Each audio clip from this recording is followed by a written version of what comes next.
Vamos lá que está na hora. Esse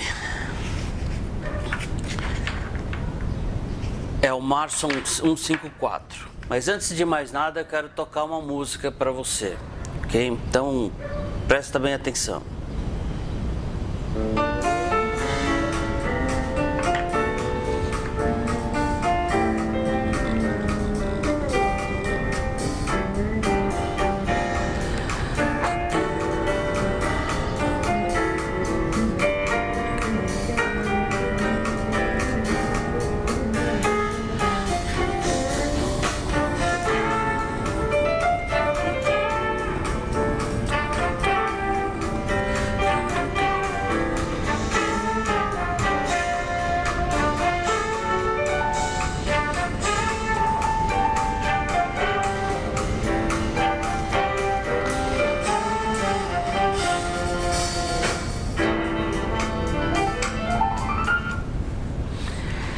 Isto é Alex Bouillon tocando piano, uma banda com base em cima do arranjos para piano.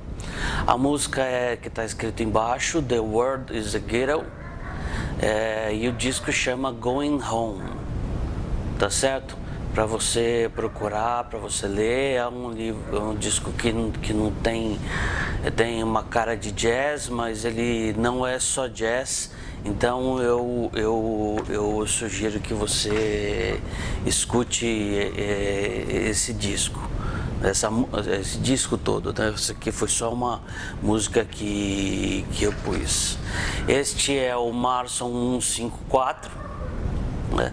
O sobrenome do Marson 154 é Como Ensinar a Bíblia, ou seja, eu quero ensinar você a ensinar a Bíblia. Então, se você é um cara que gostaria de ensinar a Bíblia e se preparar melhor, então é aqui mesmo, ok? Patrocínio da Trama Editorial. E eu queria aproveitar agora que eu estou falando da Trama Editorial e dizer para você o seguinte: é vital esse negócio de patrocínio, né? Eu mesmo já fui muito rancoroso e muito preconceituoso em relação à questão do patrocínio, porque dá a impressão que o cara só quer ganhar dinheiro, entendeu? Então, assim, se eu fosse querer ganhar dinheiro com conteúdo, eu certamente ia escrever livro de prosperidade e não procurar uma profundidade como a gente está fazendo aqui. Dá para fazer uma profundidade sem ser sério demais, sem ser chato, né? Que é o que também nós estamos fazendo aqui, né? E isso significa que o meu tempo que eu poderia, digamos assim, estar trabalhando, que é o tempo que eu faço que eu faço os vídeos, eu podia estar fazendo outras coisas, outras atividades profissionais. Para que eu consiga separar um tempo para fazer isso, tem que ter um patrocínio, né? Então eu deixei de ser preconceituoso e rancoroso com a questão do patrocínio, porque eu sei que muita gente faz como eu faço, de uma maneira honesta e não de uma maneira gananciosa. É importante que você saiba disso, ok? Se você quiser me encontrar, você me encontra no Facebook com o nome Marson Guedes. Só tem um, então é fácil de encontrar, né? No Instagram é @Marson Guedes, também tudo junto. No Instagram eu faço uma coisa diferente, que é com fotos, tá certo? Com fotos e tentando colocar umas legendas assim espertas, entendeu? Inteligentes ou poéticas. Então é uma coisa bem diferente que eu faço lá, vale a pena você dar uma olhada, né? Se você não gostar da legenda, você certamente vai gostar das fotos. Você pode entrar em contato comigo pelo e-mail marsonguedes@gmail.com, tá certo? Marson Guedes, tudo junto, como sempre, @gmail.com, tá certo? Então deixe isso aí anotado, tá?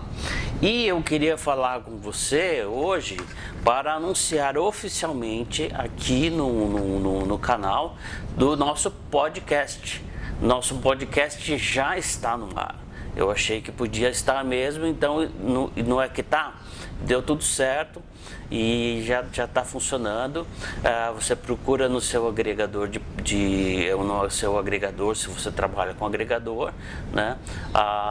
Posso dizer para você que no Spotify já está tudo ok. Se você por acaso procurar e não achar, você me avisa, tá bom? Me manda um e-mail, me manda uma mensagem no Messenger, né? Lembrando que você tem que é melhor, mais fácil você ser meu amigo para mandar alguma coisa no Messenger, porque senão fica naquela caixinha outras e a gente não enxerga, tá bom? Ok? E este é o episódio 10. Cara, assim, a gente começou ontem e já está no 10, né? E que eu chamei de excertos da vida cristã. Nós estamos no terceiro item da nossa sequência. Uma sequência é um tema sobre o Antigo Testamento, Bíblia Hebraica, segundo sobre Novo Testamento e o terceiro sobre um tema geral. Então, eu tenho desde 2012 guardado comigo uns vídeos que eu gravei para um musical, né? De o que ia acontecer numa igreja. Fui convidado para dar uma entrevista para isso e ficaram uns vídeos muito legais, eu gostei bastante, né? Eu até queria ter continuado, mas não foi possível, então só consegui voltar para o vídeo agora, né? Então eu queria pôr esses vídeos para você, e eu coloquei esses vídeos para vocês sem estar editado, né? Eu coloquei eles como eles rolaram, porque eu queria que você visse o making of, né? Quem me entrevistou e cuidou inclusive da câmera foi o Guilherme Ribeiro, que é um cara fantástico, um artista e um teólogo fantástico, moleque para mim, né? Mas muito carinho por ele, pela família dele, e ele foi falando e eu achei de deixar tudo direto, sem os cortes, né? Para você ver como se fosse um making of. As respostas estão lá. É fácil você imaginar onde que teria sido um corte, né? E eu deixei lá desse jeito para vocês verem, porque eu achei que ia ficar mais interessante, porque tem os excertos lá, ou seja, pequenos pedaços, pequenas perguntas, pequenos pedaços de testemunho ou de ensino, por que não, né? Lá para isso eu achei que isso ia ser bacana, tá certo? Portanto, hoje é tema geral. E como tema geral, eu quis resgatar um material de 2012, né, para vocês, e eu acho que vocês vão gostar. É só ficar aí que logo esses vídeos entram, tá bom? Só que a próxima aula vai ser uma aula assim muito importante, porque a próxima aula é quando você vai usar pela primeira vez o caderno que eu pedi para você separar logo no primeiro vídeo. Logo na primeira aula, quando eu falei que a Bíblia é um ser vivo, eu disse que você deveria guardar separar um caderno para fazer as aulas. E agora é quando você vai usar as aulas vão mudar de dinâmica. Elas vão ser assim: eu vou ensinar para você aquele trecho e depois eu vou falar para você, olha, comece dizendo isso nesta passagem, depois você vai dizer isso assim, assim, nesta passagem, e aí eu vou falando e você vai anotando, tá bom? É isso que vai acontecer. Então a partir de agora vai começar a valer aquela coisa que eu disse, que se você assistir o vídeo de uma aula dessa nova fase, né? De uma aula no sábado, você já pode ensinar isso aí no domingo, entendeu? Porque já vai estar tudo anotado, tudo esquematizado para você, tá bom? Sempre você pode dar a sua opinião, não é? Mas vai rolar desse jeito, tá bom? Então eu espero que você goste dos vídeos que vêm aí. Eu gostei bastante, né? Então eu tanto que eu quis mostrar para que estivesse para que você aprendesse ou tivesse contato com as minhas ideias a respeito de algumas coisas, e que você também seja abençoado com essa palavra, tá bom? Então é tudo muito curtinho, né? Então esse episódio é curtinho mesmo e tal, 10º episódio, 11º a gente já vai entrar ripando com Abraão, tá bom? Então, que o Senhor te abençoe e te guarde, que o Senhor faça resplandecer sobre ti o teu rosto e te dê a paz.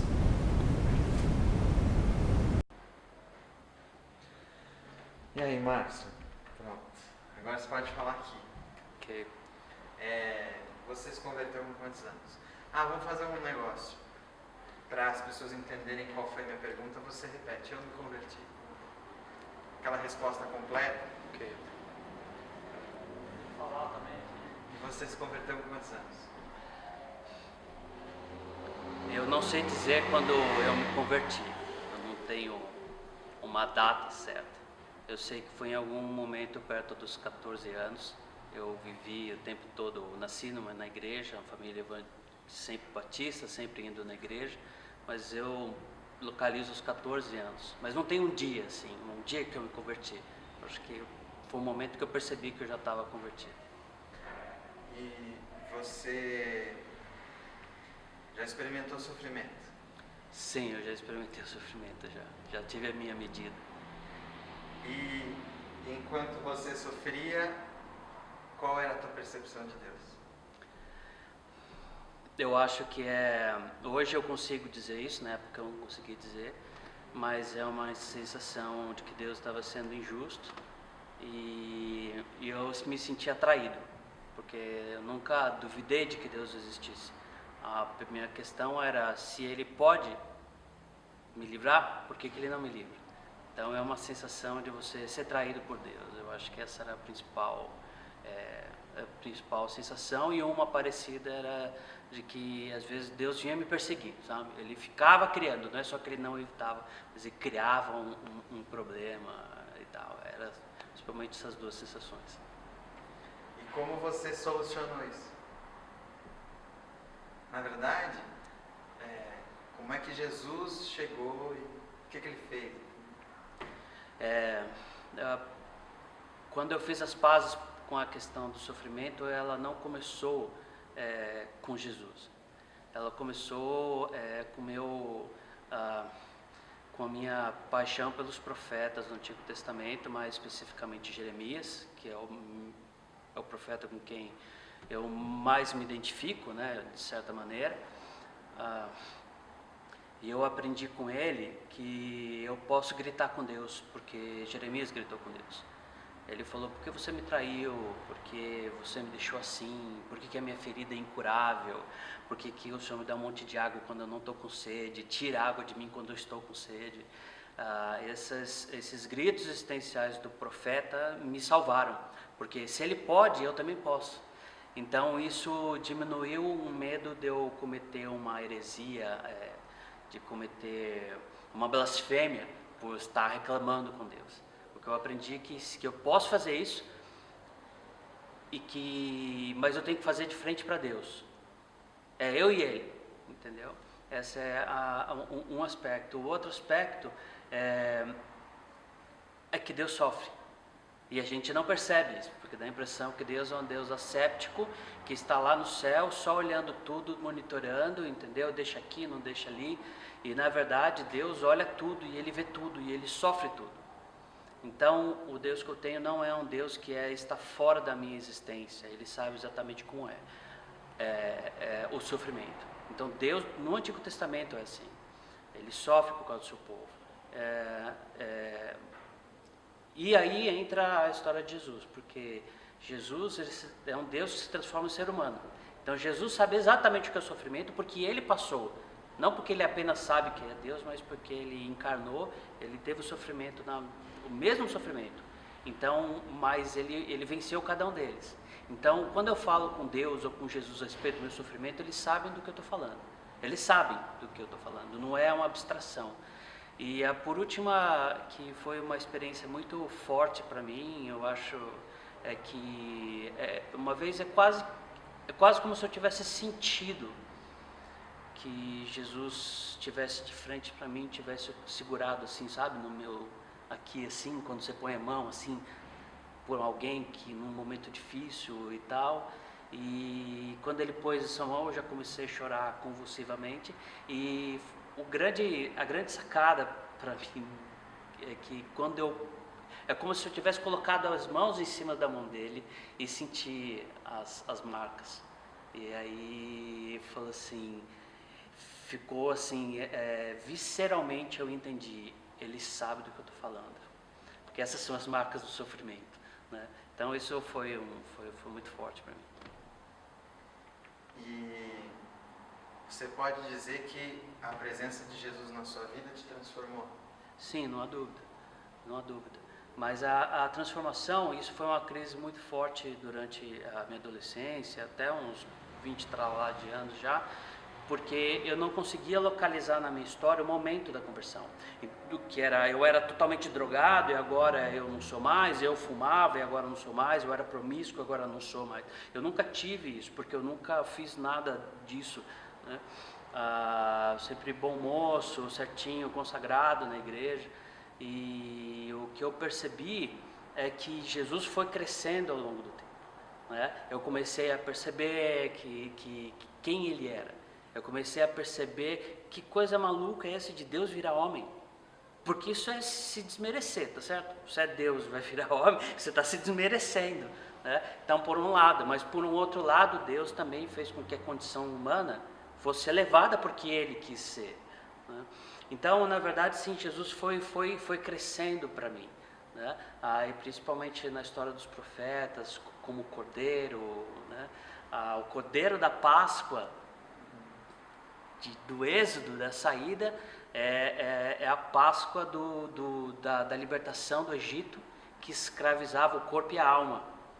A Páscoa cristã, ela pode fazer isso, mas ela nos libera da morte, porque Jesus ressuscitou. E Ele é o primeiro, dentre muitos, e nós é que vamos a seguida. Então Jesus torna-se humano, ele por conta disso, ele passa a ser mortal, ele morre, como ele não tem um pecado, a morte não consegue segurá-lo, e aí ele atravessa a morte e sai do outro lado, vivo e ressurreto. E aí o que ele fala para mim vem comigo, eu venci a morte. E é a última vitória, né? Onde está a morte, o teu aguilhão, o teu poder de ferir? Onde está a morte, a tua vitória? Porque a vitória vai engolir a morte. A vida, a ressurreição de Jesus, mata a morte.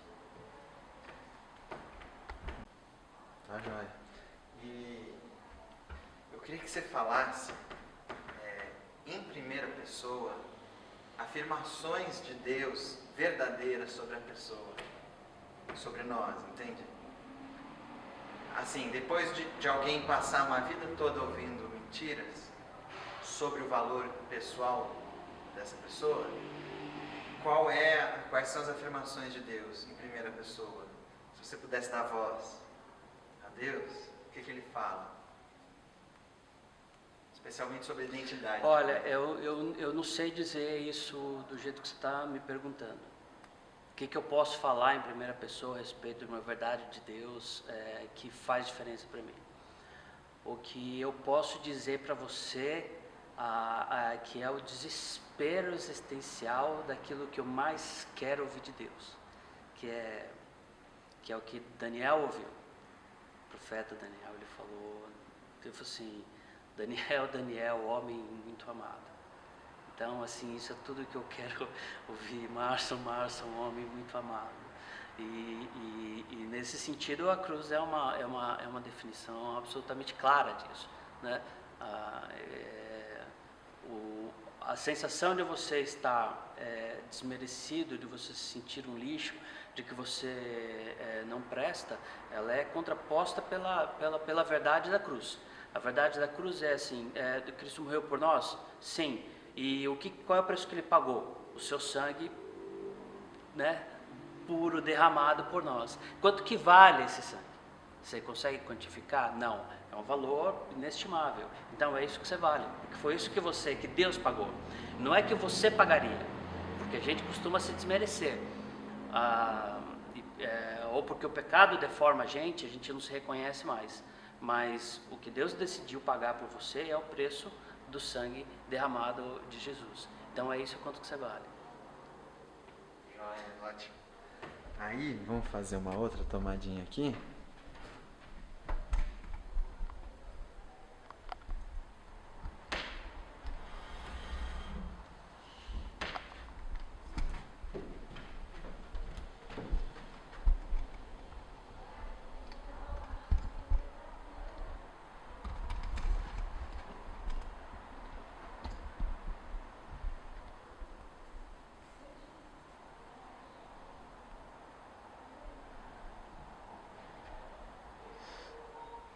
Repete para mim essa parte do valor da pessoa. Que aí no meio da tua fala eu vou jogando as duas. As duas coisas, ou só a última? Não, pode repetir com liberdade. Com liberdade. Posso falar já? Eu acho que a verdade de Deus que me...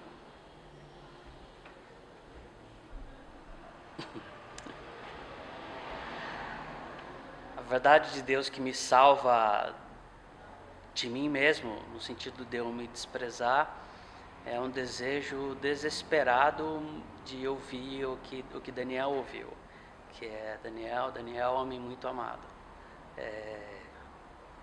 É o que mais mexe comigo. Então eu queria ouvir isso de Deus. Márcio, um homem muito amado. É isso que eu mais quero ouvir, o que eu mais anseio. E é como se eu soubesse que é verdade, mas tivesse dificuldade em acreditar, porque é muito bom. Mas certamente é o que eu mais quero. E aprender uma coisa que é tão simples, que é assim, qual é o seu valor? Quanto que você vale? Ora, você vale aquilo que Deus decidiu pagar por você. Ele decidiu pagar por você o sangue do seu filho. Quanto que vale o sangue de Jesus derramado? Isso é inestimável. Então Deus resolveu pagar este preço por você. Então é isso que você vale. E não pode estar atrelado ao quão bem você se sente consigo mesmo. Ela tem que vir com a verdade de que Deus diz que é isso que você vale.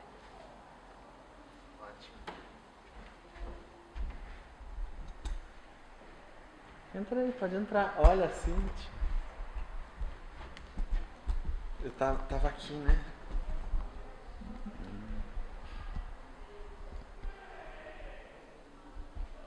Os caras nem mandam roteiro antes, cara. Fogo, né? Não, putz. Esses artistas, eu vou te dizer. Olha, alguma palavra de recomendação? Alguém que acabou de se converter?